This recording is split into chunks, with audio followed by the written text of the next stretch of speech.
La guerre que Dieu veut accomplir en toi est tout près. Est-ce que tu veux la découvrir? Mais j'aimerais avant que tu puisses écouter ce chant si important sur l'importance de compter les bienfaits de Dieu. Et on se retrouve. Quand le vol de la tempête vient à assombrir ton ciel bleu, au lieu de baisser la tête, compte les bienfaits de Dieu.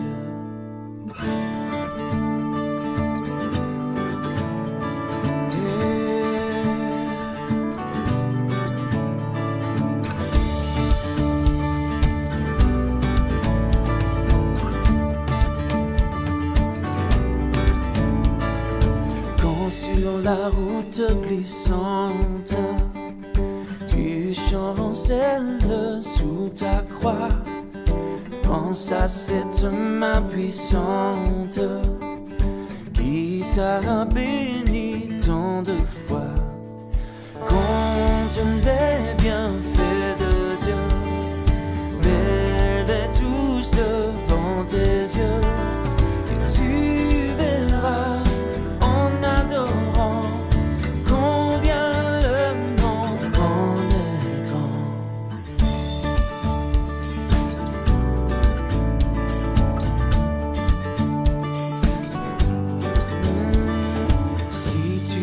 dans le voyage, plus d'un cher et doux trésor, pense au divin héritage qui là-haut te reste encore. Compte les bienfaits de Dieu, mets-les tous devant tes yeux, et tu verras en adorant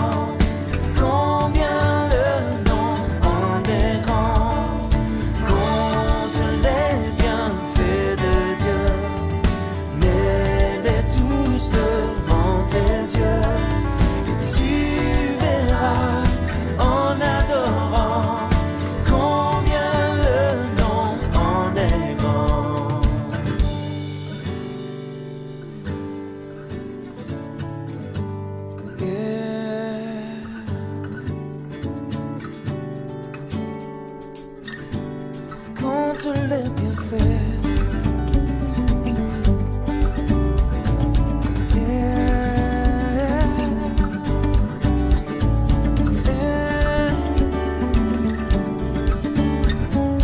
Compte les bienfaits de Dieu, mets-les tous devant tes yeux, et tu verras en adorant combien le nom en est grand. Compte les bienfaits de Dieu, mets-les tous devant tes yeux, et tu verras en adorant combien le nom en est grand. Oh oui, tu verras en adorant combien le nom en est grand.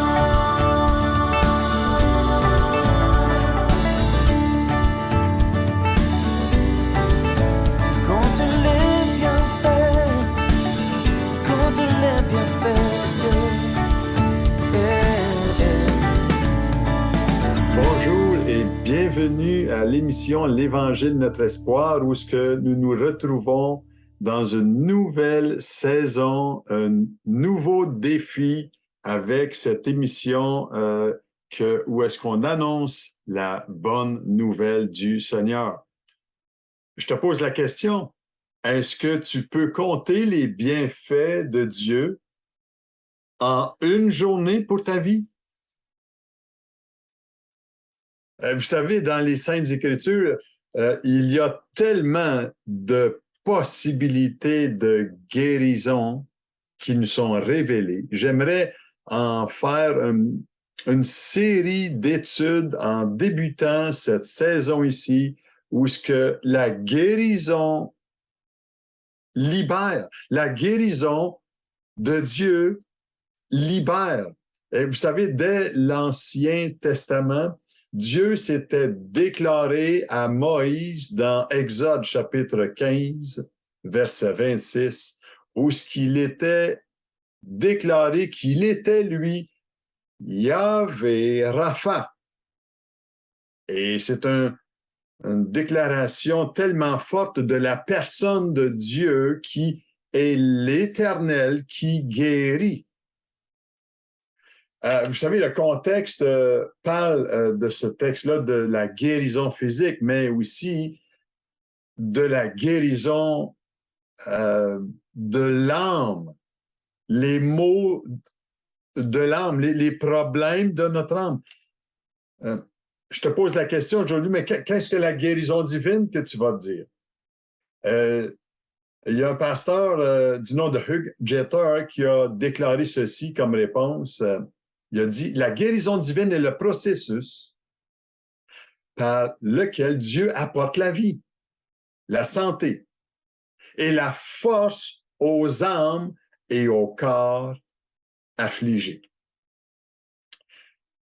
Est-ce que c'est correct, selon vous, de penser que la personne la plus apte à réparer une montre dans laquelle il y a quelqu'un qui l'a fabriquée, c'est celui qui peut mieux la réparer? Est-ce que c'est logique de croire que celui qui est le plus apte à nous réparer dans notre corps, c'est celui qui nous a guéris, c'est celui qui nous a créés, c'est celui qui nous donne la vie? Et il veut ouvrir nos horizons sur l'importance de la guérison divine.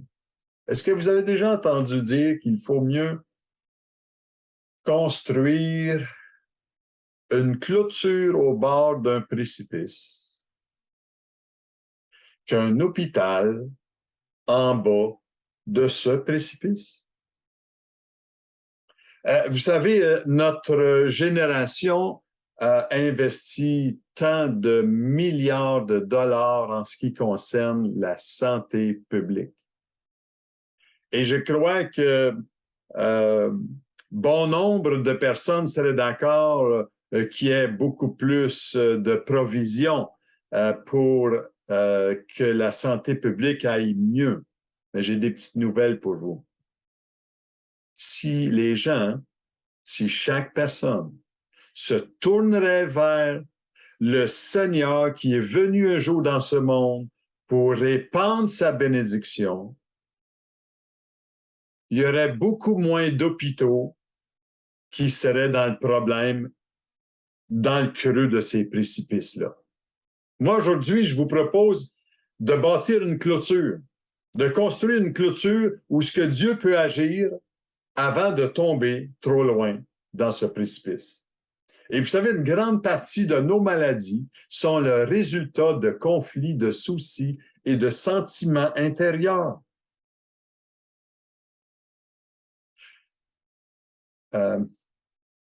C'est souvent impossible aux médecins de découvrir l'origine du mal que nous vivons. Même s'il met son doigt sur un problème, il possède aucun remède pour soigner l'homme intérieur. Ça commence par les maux de l'âme. Et c'est à ce moment-là que le grand médecin des cœurs se révèle dans sa grandeur. Il commence par l'intérieur de notre cœur. Est-ce que vous êtes prêts aujourd'hui à reconnaître que lui veut avoir une place plus profonde et plus grande dans votre vie? Il est capable de guérir l'âme accablée. Il est capable de guérir l'âme qui est chargée. Il veut, lui, te décharger de tes soucis, de tes problèmes émotionnels, de tes pensées obscures. Il veut te libéré de tes blessures, de tes afflictions aussi. Et moi, je veux aller à la source de la guérison divine. Et la source de cette guérison, c'est Jésus lui-même. Jésus a dit, je suis le chemin, la vérité et la vie. Nul ne vient au Père que par moi. Il a aussi déclaré qu'en parlant de ceux qui veulent le suivre, il dit, moi je suis venu afin que les brebis aient la vie et qu'elle l'ait en abondance. Alléluia! Vous savez, quand l'apôtre Pierre a prêché au temple dans les Actes des Apôtres, après la guérison du boiteux, il a appelé Jésus le prince de la vie. C'est lui qui l'a guéri, pas lui, pas Pierre. Pierre n'avait pas la capacité de guérir qui que ce soit, mais il a remis tout cela en celui qui était mort et ressuscité d'entre les morts pour donner la vie et la vie abondante. Et souvent, nous commettons des erreurs sur la recherche de la guérison. Nous recherchons absolument la guérison plutôt que celui qui guérit. J'aimerais te poser une question aujourd'hui. Comment Jésus, lui, voit-il la guérison divine? Vous savez, il y a certaines personnes qui peuvent se demander, c'est quoi l'importance de la guérison? J'aimerais te dire que durant le ministère terrestre de Jésus ici-bas, Jésus a répondu à cela. Jésus a consacré une grande partie de son temps à s'occuper des malades et de ceux qui souffraient. Il était venu pour ça. Et pourquoi qu'il trouve ça si important, le Seigneur? J'aimerais lire un texte avec vous dans l'Évangile de Matthieu. Et vous savez, quand vous venez à l'Évangile de notre espoir, dans cette émission, sortez votre Bible, préparez votre Bible le matin et on va regarder ensemble des textes tellement importants. Dans Matthieu chapitre 20, j'aimerais lire avec vous un texte tellement important qui me touche et qui m'a touché et qui me touche encore dans ces lectures. Chapitre 20, le verset 29 à 34, qui dit « Lorsqu'il sortit de Jéricho, une grande foule suivait Jésus. Et voici deux aveugles assis au bord du chemin entendirent que Jésus passait et criait « Aie pitié de nous, Seigneur, fils de David. » La foule les reprenait pour les faire taire. Mais ils crièrent plus fort « Aie pitié de nous, Seigneur, fils de David. » Jésus s'arrêta, les appela et dit, « Que voulez-vous que je vous fasse? » Ils lui dirent, « Seigneur, que nos yeux s'ouvrent. » Et remarquez bien ce qui est écrit. Ému de compassion, Jésus toucha leurs yeux et aussitôt ils recouvrèrent la vue et le suivirent. Oh, que ce texte nous exprime des choses importantes. Est-ce que Jésus savait qu'ils étaient aveugles? Oui. Et il était rempli de compassion pour ces personnes au bord du chemin qui avaient crié « Jésus, fils de David » une fois. Jésus avait continué son chemin. Mais la deuxième fois, ce cri du cœur venait de leur tripes. Ils ne voulaient pas laisser passer Jésus sans qu'il y ait une intervention divine dans leur vie. Et ici, le texte nous dit la compassion. Et le mot compassion, j'aimerais peut-être vous donner une petite définition claire de ce que c'est ce mot compassion. La compassion, dans le cœur de Jésus, semble jouer un grand rôle dans la guérison. Il y a un texte dans ce texte-là, il dit « ému de compassion ». Il y a un autre texte qui dit « saisi de compassion ». Et j'aimerais que vous disiez ceci, Jésus est saisi aujourd'hui de compassion pour vous, pour toi. Et le mot compassion est comme divisé en deux. C'est l'idée de passion. Vous savez que, exemple comme le film La Passion du Christ, c'était les souffrances de Christ. C'est un film qui nous exprime beaucoup la réalité très, très près de ce que c'était la crucifixion au temps du Nouveau Testament. Et l'idée de passion, c'est l'idée de souffrance. Mais il y a un préfixe à passion, comme, C-O-M, qui signifie avec.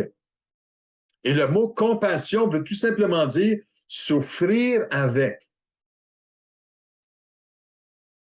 Et j'aimerais te dire, quand Jésus est venu dans ce monde, Jésus est venu aussi souffrir dans ce monde. Tellement qu'il a souffert jusqu'à aller à la croix, mourir pour toi et moi, pour nous libérer du pouvoir du péché et aussi de nos maladies. Wow!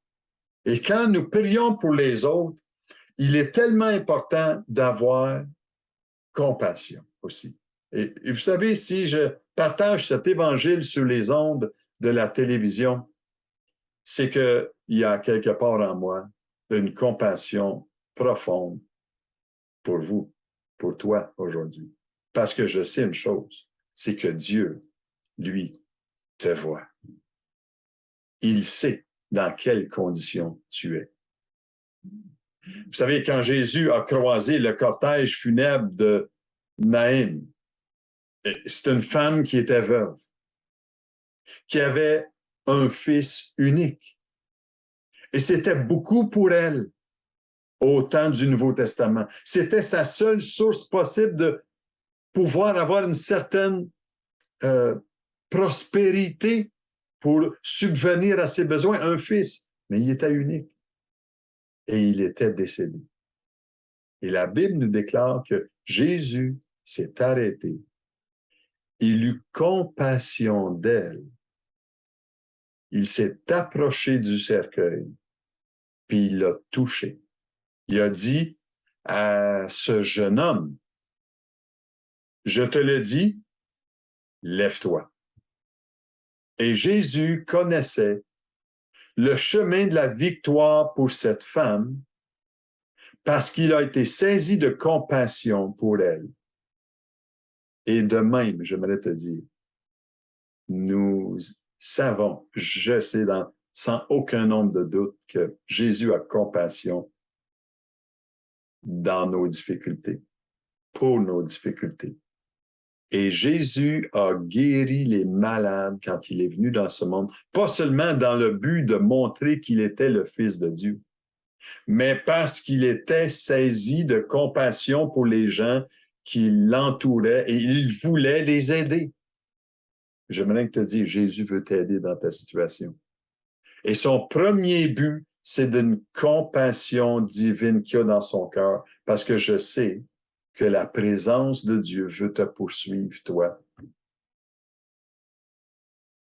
savez, un autre but concernant la puissance de guérison de Jésus était d'amener les gens à croire en lui. Jésus est venu pour que les gens reçoivent le don de Dieu.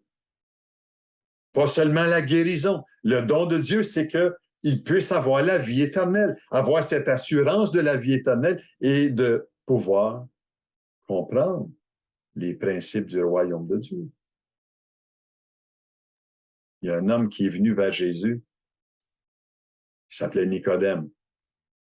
Et il a dit ceci, Rabbi, il dit, nous savons que tu es un docteur, venu de la part de Dieu, car personne ne fait ces miracles que tu fais si Dieu n'est avec lui. Dans l'Évangile de Jean, chapitre 3, verset 2.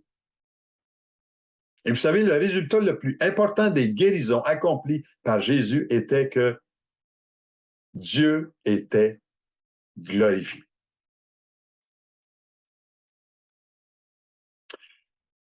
Et je crois que notre objectif le plus élevé dans notre vie, concernant la guérison divine, devrait être de glorifier Dieu, lui qui est notre Créateur, Lui qui nous a créés dès le sein de notre mère et qui nous connaît.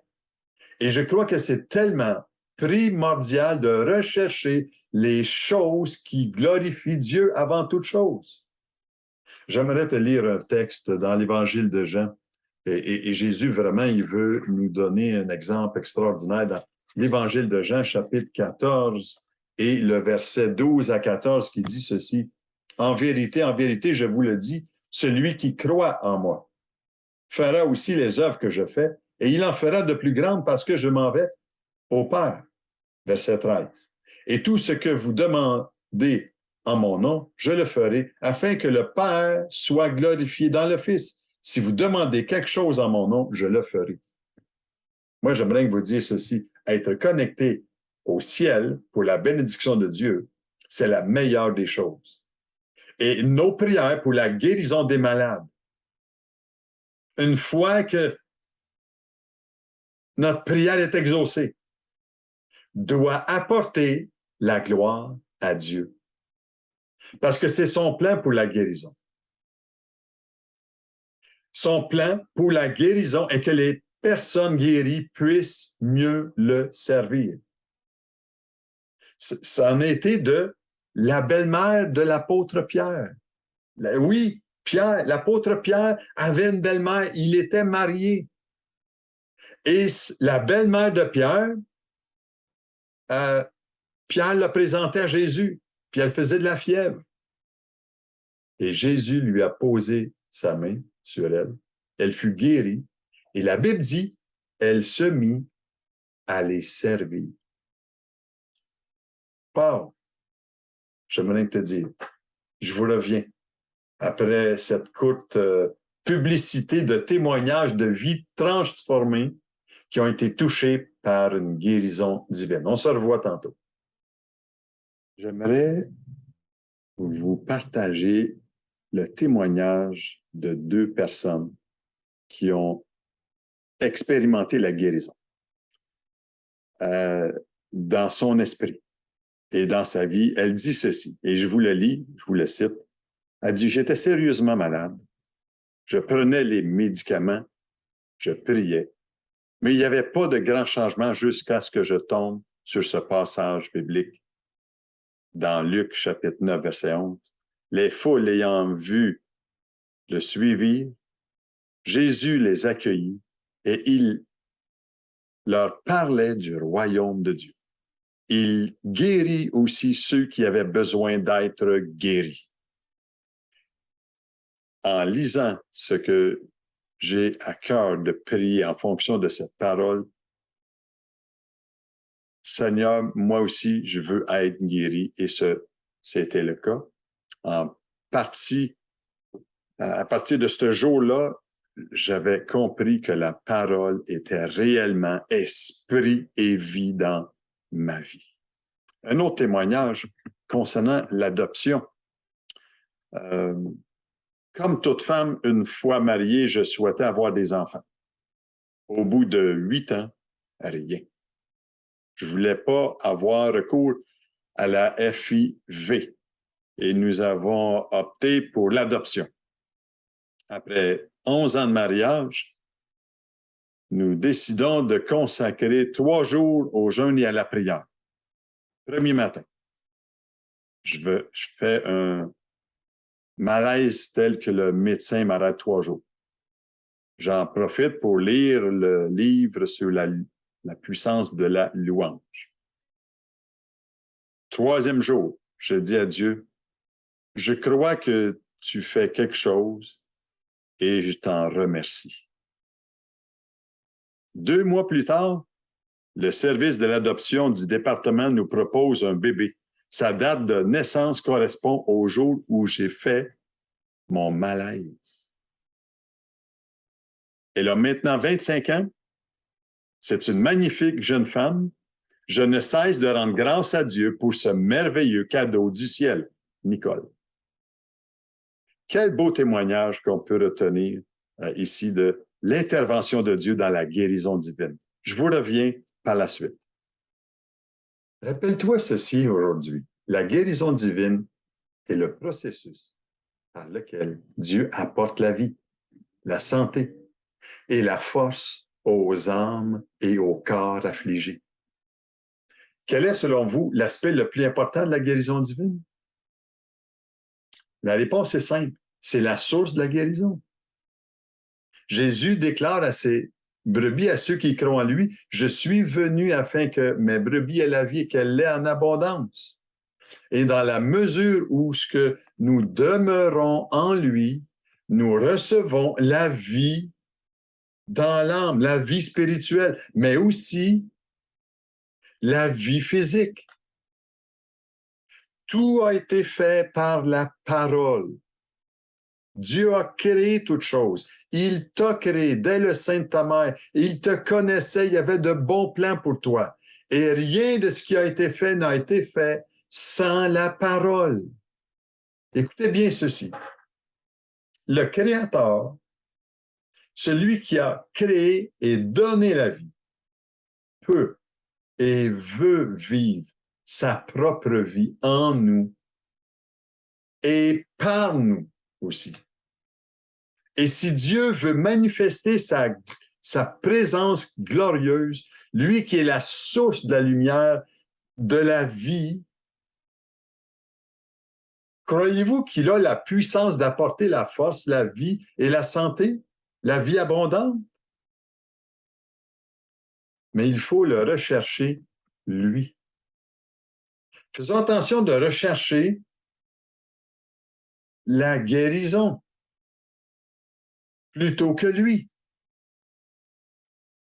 Les gens étaient venus vers Jésus au temps du Nouveau Testament et Jésus leur avait reproché cela. Vous venez à moi parce que vous avez eu du pain. Mais Jésus dit dans l'Évangile de Jean, chapitre 6, versets 26 et 27, il dit ceci. En vérité, je vous le dis, vous me cherchez non parce que vous avez vu des miracles, mais parce que vous avez mangé des pains, que vous avez été rassasiés. Travaillez non pour la nourriture qui périt, mais pour celle qui subsiste pour la vie éternelle. Et que le Fils de l'homme vous donnera, car c'est lui que le Père, que Dieu lui-même a marqué de son sceau. Quand on cherche celui qui guérit, il vient mettre en équilibre dans notre vie assez d'amour, assez de paix, assez de joie, assez de guérison pour trouver la santé en lui. Qu'est-ce que tu dirais si chaque fois que tu vas visiter un ami que tu aimes, que tu es attaché à cette personne-là, qu'est-ce que tu dirais si cette personne-là s'intéresserait plus à qu'est-ce que tu lui donnes qu'à toi personnellement? Ben, tu tannerais d'aller voir cette personne-là parce que elle veut toujours avoir ce que je lui donne. Vous savez, c'est la même chose avec Dieu. La guérison devrait avoir une importance secondaire. Et nous devrions nous concentrer à faire connaissance avec lui qui guérit. Il est le meilleur médecin. Il est le meilleur des psychiatres. Il est le bon berger. Il est la lumière du monde. J'aimerais vous dire ce matin, je peux vous recommander ce grand médecin pour 4 raisons. Retenez bien ceci. Écrivez-le, s'il te plaît. Premièrement, parce qu'il est omniscient. Il connaît tout. Il sait tout de toi. Il se trompe jamais lorsqu'il fait un diagnostic sur ta situation, sur ton évaluation. Deuxièmement, il est omniprésent. Quel que soit l'endroit où ce que tu te trouves, il est près de toi. Il est disponible à l'instant même où je te parle. Parce que sa présence est partout en même temps. Et troisièmement, il est omnipotent. Il peut tout faire. les Écritures nous disent « Tout est possible à celui qui croit ». Il n'y a rien qu'il ne puisse pas faire. Là où il y a la limite de sa puissance qui agit, c'est dans notre esprit qui est troublé et qui ne place pas notre confiance en Dieu. Quatrièmement, il est à la disposition de tous. Jamais Jésus va repousser quelqu'un qui va venir à lui par la foi.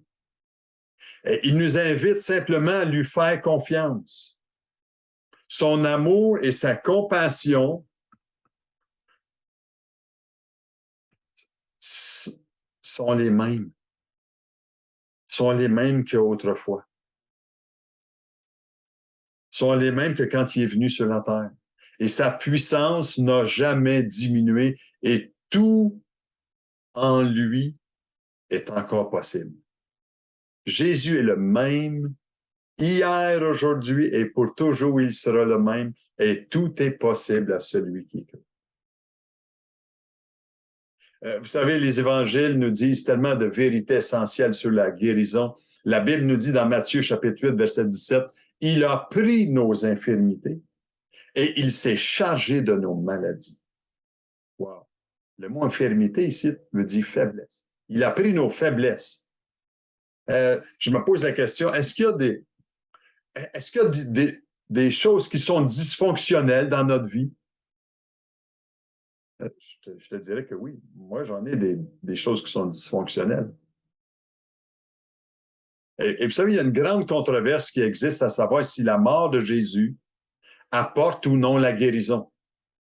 Mais selon les Écritures, le péché et la maladie ont pour origine la chute, dès l'origine de la chute. La maladie est précisément une conséquence de la chute. Une conséquence de la désobéissance, d'un rejet de Dieu. Et nous savons très bien que la mort de Christ nous offre un moyen pour lequel Dieu nous pardonne nos péchés, mais aussi la maladie. Que ce soit la souffrance de ceux qui étaient remplis de mauvais esprits, qui étaient attribués à des démons au temps du Nouveau Testament. Ils étaient sous l'influence d'êtres spirituels, d'esprits maléfiques. Les esprits impurs influencent toujours leurs victimes par des désordres moraux, que ce soit l'infidélité, de la pornographie, de l'adultère, du mensonge et toutes sortes de dérèglements moraux. Les désordres moraux rendent les gens malheureux, dépendants et irresponsables de leurs choix. Et ça met une confusion dans la pensée. Mais Jésus, par sa parole, chasse, les jette dehors. Et on voit dans l'Évangile plein de témoignages. Les gens sont venus auprès de Jésus. Ils ont vu les personnes qui ont été libérées.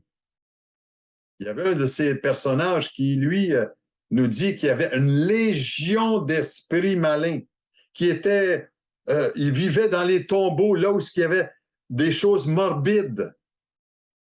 Mais quand Jésus est venu le rencontrer, la Bible déclare qu'il a été libéré et que les esprits malins sont sortis de lui. Et il est dit qu'il était assis, vêtu et dans son bon sens. Et les gens étaient saisis de la crainte de Dieu. J'aimerais vous dire aujourd'hui que Satan est limité par sa puissance quand on lui donne pas accès. Mais si tu lui donnes accès à l'ennemi, il va en prendre bien plus. Et vous savez une chose, Christ a respecté les exigences de la justice de Dieu. Il est devenu notre substitut. Il est venu souffrir à la place de quelqu'un d'autre, à ta place. Lui qui a porté sur lui-même nos péchés en son corps sur le bois, afin que, morts au péché, nous vivions nous-mêmes aussi aujourd'hui pour la justice. Lui, par les meurtrissures duquel nous sommes guéris. Alléluia. Et vous savez, quand nous sommes témoins d'interventions miraculeuses, la foi de ceux qui cherchent honnêtement s'en trouve nourrie, stimulée, encouragée, parce qu'il y a eu une guérison qui est venue le libérer. Combien de fois dans ma propre vie, j'ai été guéri de toutes sortes de maux. Il y a un commentateur qui dit ceci: la guérison physique ne fait pas que corriger les problèmes dans l'organisme. Elle démontre la présence de Dieu pour la personne qui a été guérie et pour ses proches. Wow! J'aimerais terminer aujourd'hui en vous disant que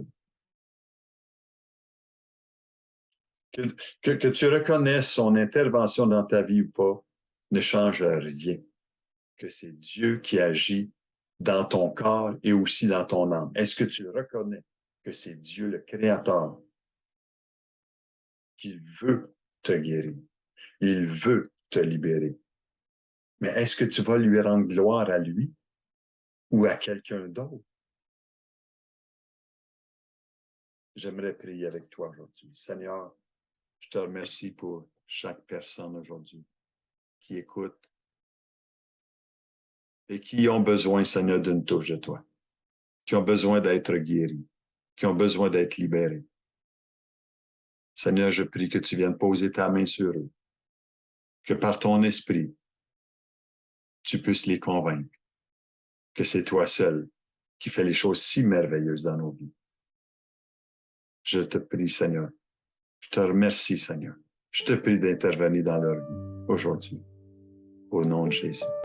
Je te laisse avec ce chant aujourd'hui, où Dieu veut entendre ta prière, là, dans le désert de ta vie peut-être. On se retrouve la semaine prochaine avec cette série sur la guérison qui libère. Mais regarde bien ce chant-là, il entend ta prière d'aujourd'hui. Sois richement béni aujourd'hui. Je ne sais pas comment te parler, mais je viens devant toi pour déposer tous ces fardeaux si lourds à porter. Je ne suis pas capable d'y arriver.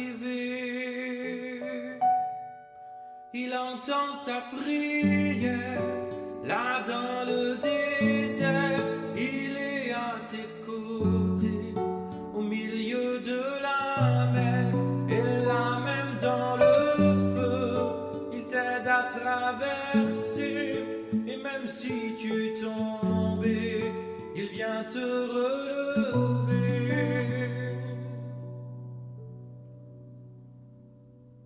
C'est par son esprit que je peux voir tes promesses envers